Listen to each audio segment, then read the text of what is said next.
میں شکرگزار ہوں آپ نے یہ ویڈیو دیکھنے کے لیے وقت نکالا ہے۔ اب میرے ساتھ مل کر خدا کا کلام سیکھتے ہیں۔ خدا آپ کو برکت دے۔ آج کی ویڈیو کا موضوع ہے دھوکہ دہی کے دکھ پر قابو پانا۔ کیا آپ کے ساتھ کبھی دھوکہ ہوا ہے؟ تقریباً ہر انسان کے ساتھ ایسا ہوتا ہے کہ کسی نہ کسی صورت ہمیں دھوکہ دیا جاتا ہے، اور یہ بہت ہی تکلیف دہ ہوتا ہے جب ہمیں یہ پتہ چلتا ہے کہ ہمارے ساتھ فراڈ ہوا ہے۔ اگر آپ کے ساتھ بھی دھوکہ ہوا ہے اور وہ جیسا بھی ہے، تکلیف تو ضرور ہوتی ہے۔ تو آئیے میرے ساتھ سیکھیے کہ اس تکلیف سے یا اس دکھ سے کیسے نپٹا جائے۔ دھوکہ دینا مجموعی طور پر اعتماد کی سراسر خلاف ورزی ہے، اور یہ انسان کو ملنے والے درد کی سب سے تباہ کن شکلوں میں سے ایک ہو سکتی ہے۔ دھوکہ دہی کا دکھ اکثر کمزوری کے احساس اور لوگوں کے سامنے دکھ کی نمائش کی بدولت بڑھایا جا سکتا ہے۔ بہت سارے لوگوں کے لیے دھوکہ دہی کا درد جسمانی تشدد، فریب یا تعصب سے بھی بدتر ہوتا ہے۔ دھوکہ دہی اعتماد کی بنیاد کو تباہ کر دیتی ہے۔ داؤد دھوکہ دہی سے ناواقف نہیں تھا۔ زبور نمبر 55 آیت نمبر 12 سے 14 میں لکھا ہے، جس نے مجھے ملامت کی وہ دشمن نہ تھا، ورنہ میں اس کو برداشت کر لیتا، اور جس نے میرے خلاف تکبر کیا وہ مجھ سے عداوت رکھنے والا نہ تھا، نہیں تو میں اس سے چھپ جاتا، بلکہ وہ تو ہی تھا جو میرا ہمسر، میرا رفیق اور دلی دوست تھا۔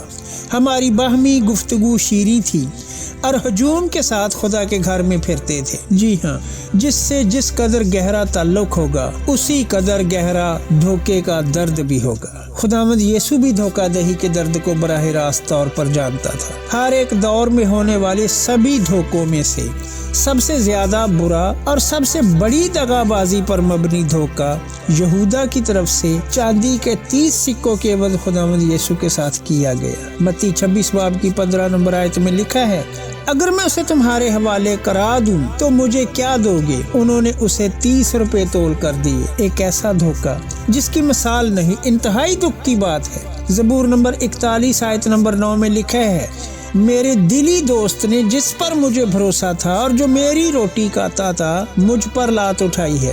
اکثر دھوکہ دینے والے وہ لوگ ہوتے ہیں جو ہمارے ساتھ ایک برتن میں کھاتے ہیں، اور ہم بھی اپنا سب کچھ ان پر لٹا رہے ہوتے ہیں۔ یاد رکھیں، اس دھوکے کی وجہ سے یسوع تلخ یا ناراض نہیں ہوا تھا، نہ ہی وہ اس کا انتقام لینا چاہتا تھا، بلکہ اس کا رویہ اس کے برعکس تھا۔ یہودا سے غداری کا بوسہ پانے کے بعد خداوند یسوع نے یہودا کو میاں اور دوست کے طور پر مخاطب کیا تھا۔ اس سارے درد کے باوجود ایک طریقے سے ہم دھوکہ دہی پر قابو پا سکتے ہیں۔ اس کے لیے قوت براہ راست خدا اور معافی کی طاقت سے آتی ہے۔ زبور 55 میں داؤد اپنے ٹوٹے ہوئے اعتماد پر افسوس کا اظہار کرنے کے بعد اس بات کی طرف اشارہ کرتا ہے کہ ٹوٹے ہوئے اعتماد کے درد پر کیسے قابو پایا جائے۔ وہ کہتا ہے 55 زبور آیت نمبر 16 تا 17، پر میں تو خدا کو پکاروں گا اور خداوند مجھے بچا لے گا۔ صبح، شام اور دوپہر کو میں فریاد کروں گا اور کراہتا رہوں گا، اور وہ میری آواز سن لے گا۔ اس کی پہلی کلید خدا کو پکارنا ہے۔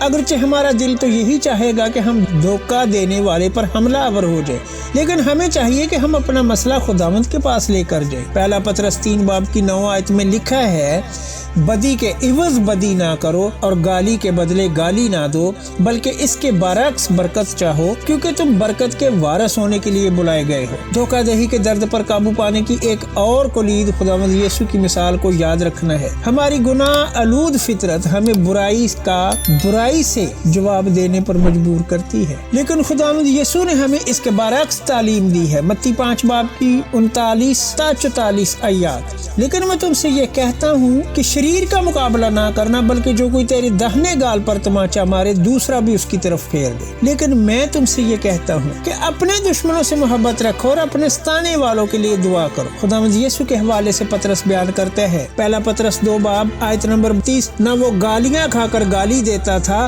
اور نہ دکھ پا کر کسی کو دھمکاتا تھا۔ ہمیں بدسلوکی کے بدلے میں بدسلوکی نہ کر کے یسوع مسیح کی مثال کو اپنی زندگی میں اپنانا چاہیے، اور